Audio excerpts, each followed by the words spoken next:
afternoon. Good afternoon. I am honored to welcome you, all of the leaders, the boots on the ground soldiers, and guests to the 88th Illinois State NAACP Conference Leadership Luncheon. As I welcome each of you, I also want to thank you. Thank you for your leadership. Thank you for being here. Thank you for the hard work in the field. And of course, we thank you for your commitment to the mission of the NAACP. Every one of you are leaders in your own right, or you wouldn't be here. We, as leaders, influence and guide our branches and our committees. Like me, you are here to improve your leadership skills because leadership plays a critical role in our success. And again, we are incredibly grateful that you are here to work. When we leave here, we know the work just begins. So welcome, leaders. You're here, as I said before, to hone your leadership skills. And we want you to know that to whom much is given, much is required.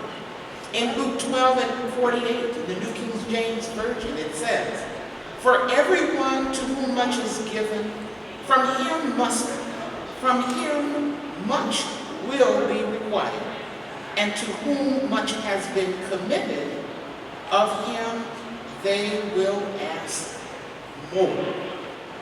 So more will be required to meet the challenges that await us. So we again thank you and we welcome you to today's session on leadership, because during and after this conference, we know that when we return home, that's when, what did you say, President Pace? We have to be fired up. Ready? What? Ready to go. Ready to go. So are we fired up? Fired up. You don't sound like it. Fired up. Ready to go. Fired up. Ready to go. One more time. Fired up. Fired up. And ready to go. Ready to go. Once again, welcome to each of you. Welcome to KDP.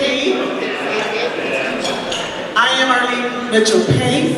I am here to introduce the speaker. And what's interesting is that Mr. Pace said to me, "Can you introduce Tammi?" And I said, "Absolutely." Did he give me a bio? Did he give me anything about her? No, he did not. Because he knew she was my cousin. So I can speak about Tammi because we grew up together. But imagine two brothers in Winona, Mississippi.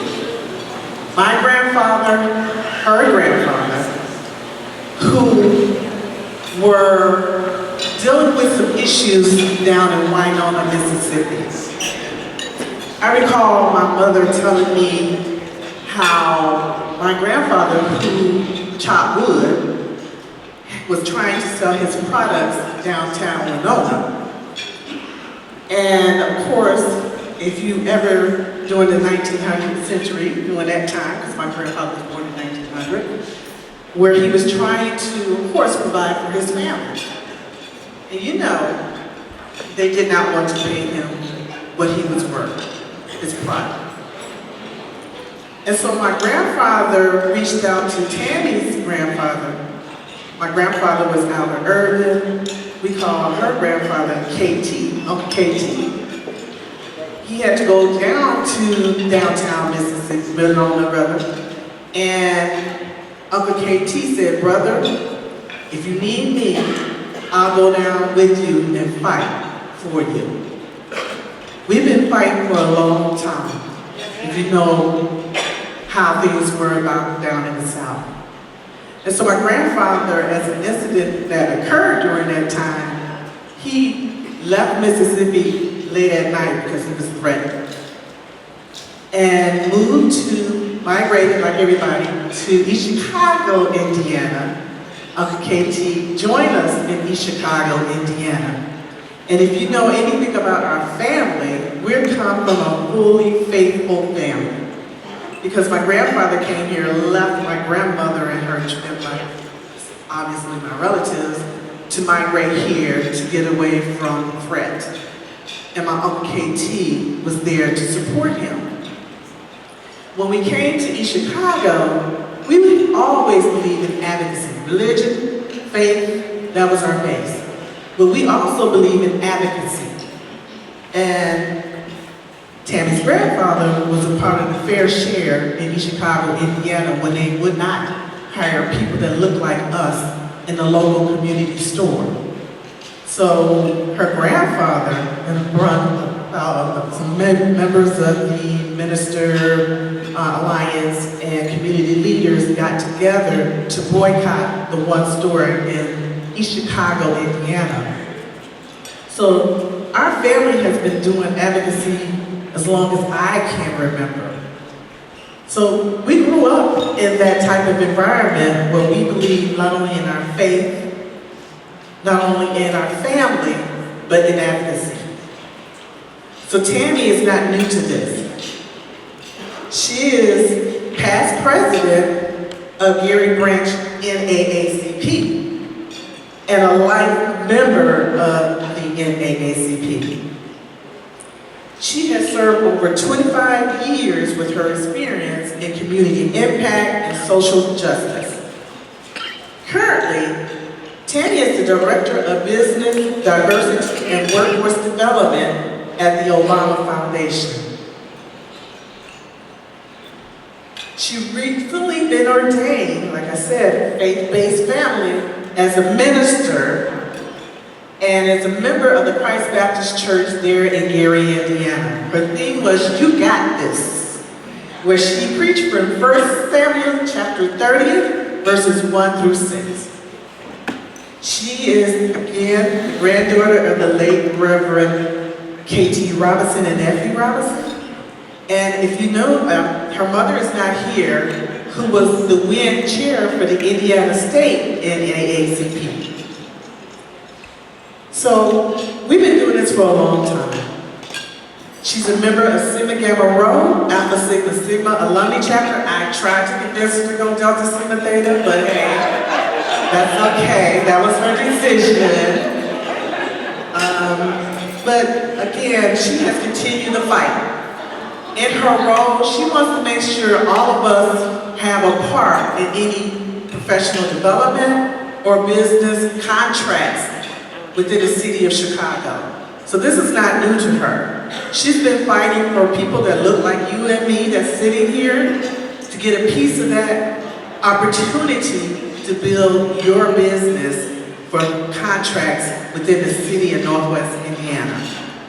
So again, she's not new to this. So I would like to introduce to you my cousin, Tammi Davis. Give it up for Tammi.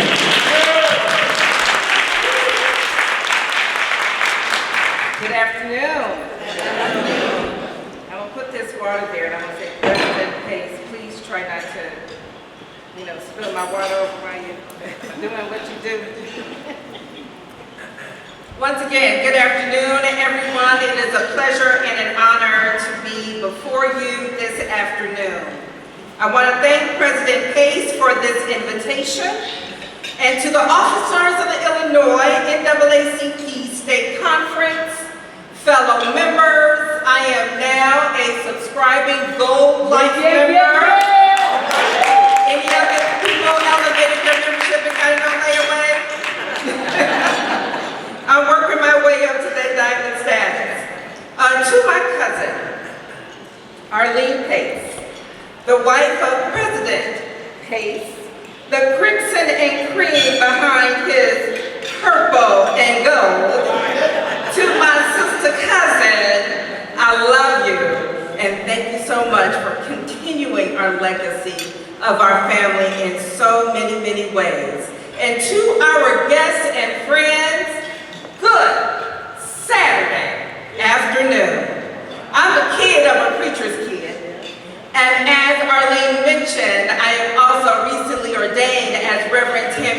representatives of Christ Baptist Church in Gary.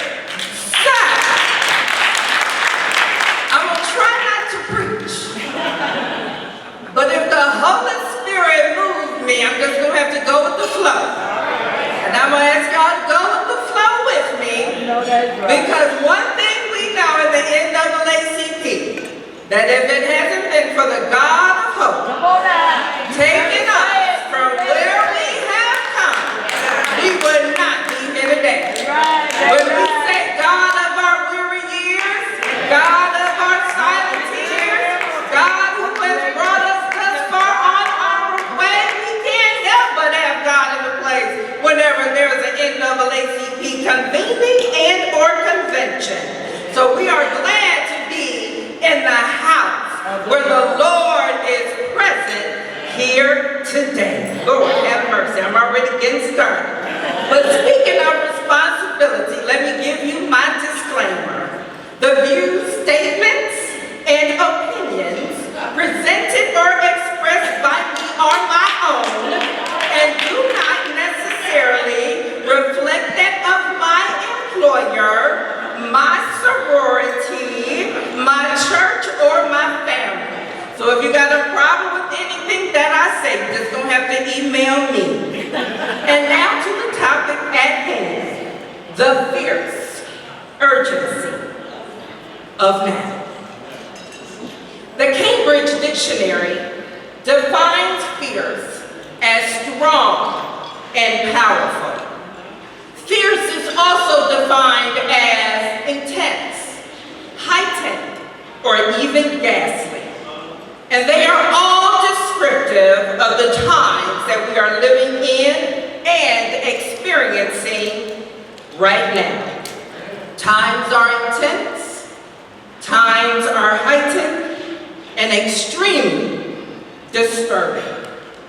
Right now, we need strong and powerful leaders to meet and match not only the energy, but the urgency of now. As leaders, we are problem solvers.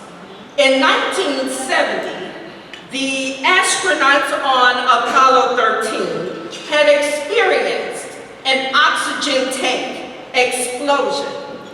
And then the command pilot, John, also known as Jack Swigert, had contacted Mission Control. And Mission Control was in Houston. And when he contacted Mission Control, he said, okay, Houston, we've had a problem here. And so that's where the abbreviated, all of you just said it before I said it, Houston, we have a problem. And so I want to subscribe for us today that the NAACP is our hub. The NAACP is our social justice headquarters. And yes, the NAACP is our mission control. So I'm here to share with Mission Control today that we have a problem. We may not be in Houston, but here in Illinois, we have a problem.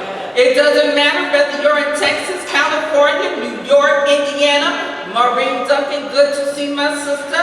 When I was the president of the NAACP branch in Gary, she was our youth council advisor over the state. She's been in it. She knows it. And I'm so glad to have her represented on the board for our organization. But the oxygen in our communities is exploding.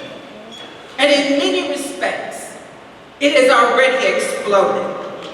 For those in power are choking the life out of education, health, and opportunities for generational wealth in our communities. But there is still hope. There is hope that today's worries will become tomorrow's victories.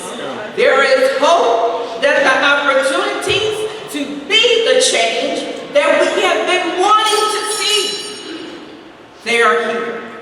And in fact, they never left. The opportunity is always right to do the right thing. Somebody somewhere said that. So when you look it up and Google it and look back at this video, you can let me know who actually said that. But there is opportunities right now to turn hope into action. That we can solve our problems and overcome insurmountable odds and conditions.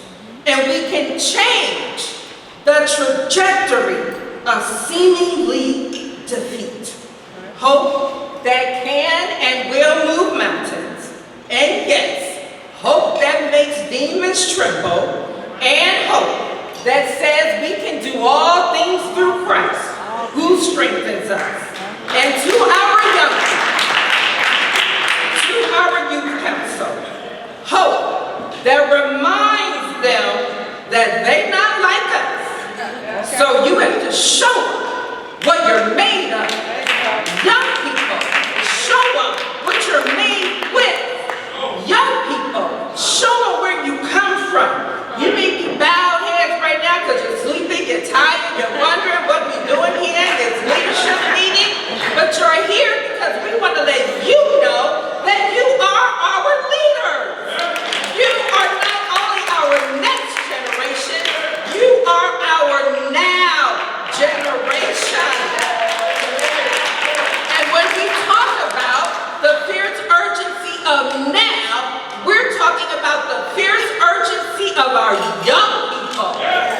We have to save our young people and empower them and inspire them to take up that baton and take us on to the next level. So I believe today that there are 3 critical and very pivotal steps that we as leaders need to take. And I want to use as my framework, not a text. It's not 1 Samuel chapter 30, verses 1 through 6. But I want to base our next action steps on the hope to action values of the Obama Foundation that serve as the core of what we do and how we do it. Those values are courage, empathy, integrity, accountability, community, inclusivity, pragmatism, resilience, imagination, and good old hope. These 3 steps include, number 1, as leaders and problem solvers, we have to dismiss the distractions. Step 2, we need to display discernment. And step 3, we have to disconnect from despondency. I believe that as leaders of various levels and various degrees, we have what it takes to problem solve and adjust to a new normal. Many of us have had to adjust to a new normal because there's only one spouse working in our households. When we have studies conducted and they release data that over 300,000 Black women have lost their jobs. Houston, we have a problem. When others have had to become the primary caregiver for an aging parent, we need problem solvers to help us also address the face of the challenge where some companies, small businesses that might even be here today, are having to eliminate employees and cut budgets while also trying to meet your core business needs. And you're trying to figure it all out with seemingly no help. Someone somewhere is also trying to end world hunger and bring world peace. Someone is trying to seek a solution to address homelessness and unemployment in the various communities and cities represented at this state conference. Some problems seem to be very simple. Even what you were going to have for lunch today. Chicken or pulled pork.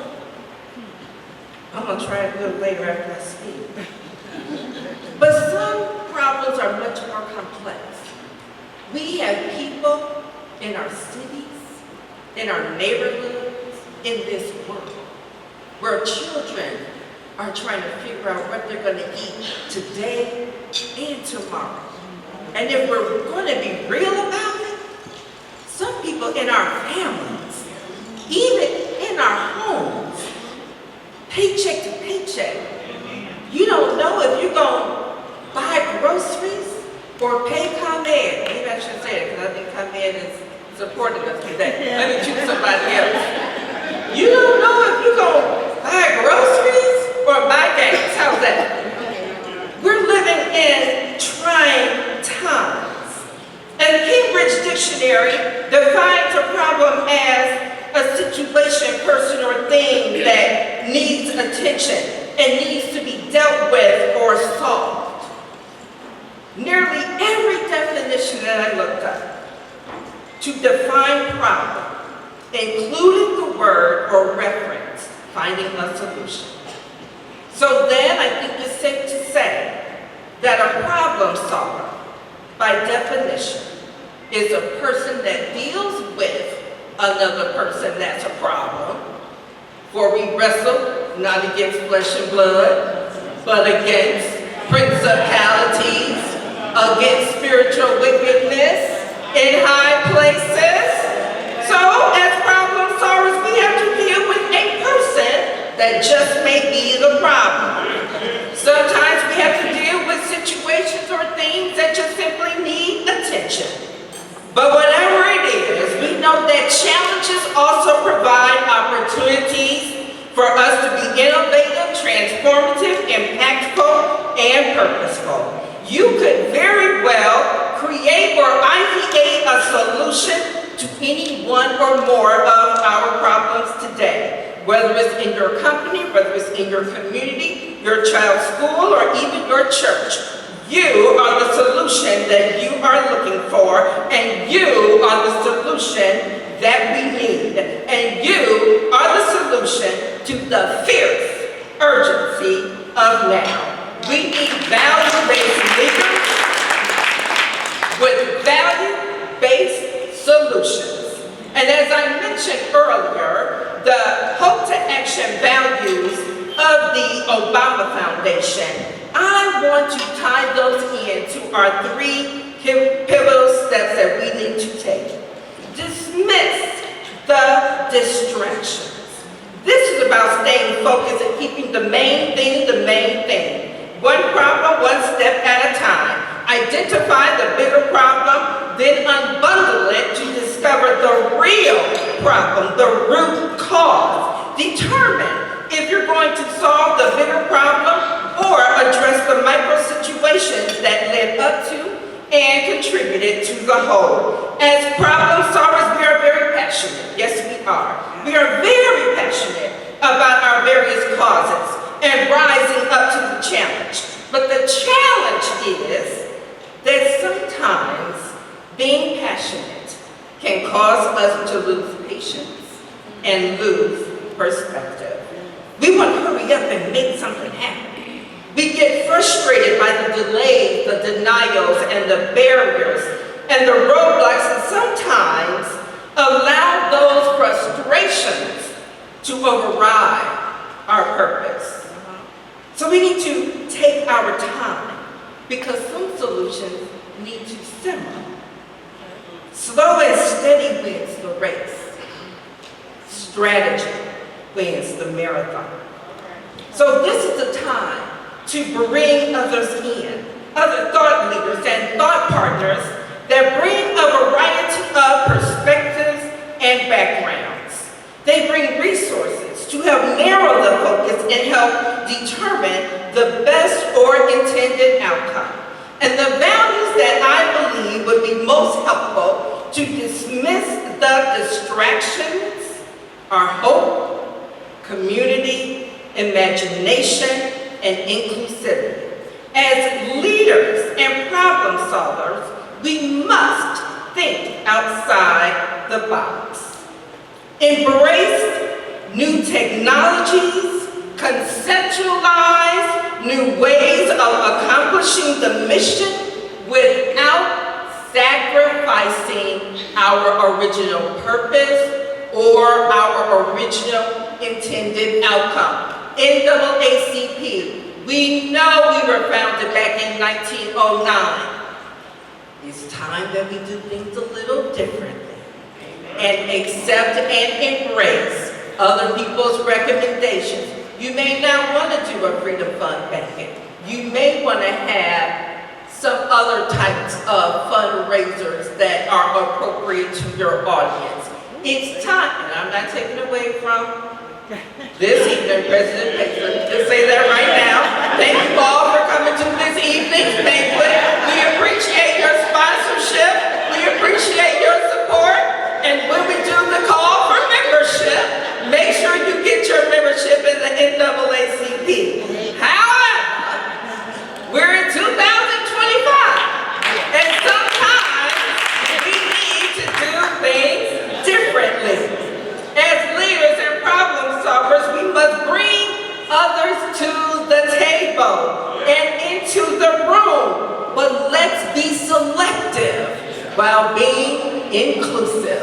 Everybody at the table is not coming to eat. Some of them are coming to take things away and bring them back to their nest. So be selective while also being inclusive. Step 2, display discernment. Do the right thing. Yes, I know that's a Spike Lee movie, but that's also a wisdom from Big Mama. Matthew 7:12, here I go, in the Bible reads, "In everything do to others as you would have them do unto you." When problem solving, seek to do good and do no harm. In reference to the words and literary work of our Greek physician Hippocrates in his book of the epidemics, he said, seek to do good and to do no harm. The values that I believe are most helpful to display discernment are empathy, integrity, and accountability. And some of these may sound simple, but when you put them into action, they can be really complex, particularly when you're working with an all-volunteer organization. As leaders and problem solvers, we have a lot on our shoulders. There's a lot of burden to carry in our communities where they're looking for you to be the voice and their voice. So we have to be very conscious of how we do what we do. For as leaders and problem solvers, doing unto others as we want done unto ourselves should be basic. But let's also remember that God sees and God hears everything. Everything. And as Big Mama said, what you do in the dark will eventually come to light. Integrity is as much about what you don't do as it is about what you do. How you do it, where you do it, and to what extent it is done. Step 3, disconnect from despondency. Separate yourself from any sense of doubt and hopelessness so that you can take action. Silence all the naysayers. Trust your journey, your purpose, and move forward with courage and resilience. And the values that I believe would be most helpful to disconnect from despondency is courage, resilience, having the courage when others can't. In the face of fear of uncertainty, we know that if nobody else acts, if nobody else speaks up, the NAACP is positioned, is poised to be that one to be that voice, to take courage when no one else will. So this, ladies and gentlemen, is an urgent call for leaders. This is an urgent call for action. This is an urgent call for the NAACP. There should be a massive movement to increase our youth chapters. There should be a massive movement to increase our college chapters. There should be a massive movement all across this country to support the NAACP. This, right now, the fierce urgency of our times is calling to remind people why the NAACP is the largest and the oldest, the baddest and the boldest, the most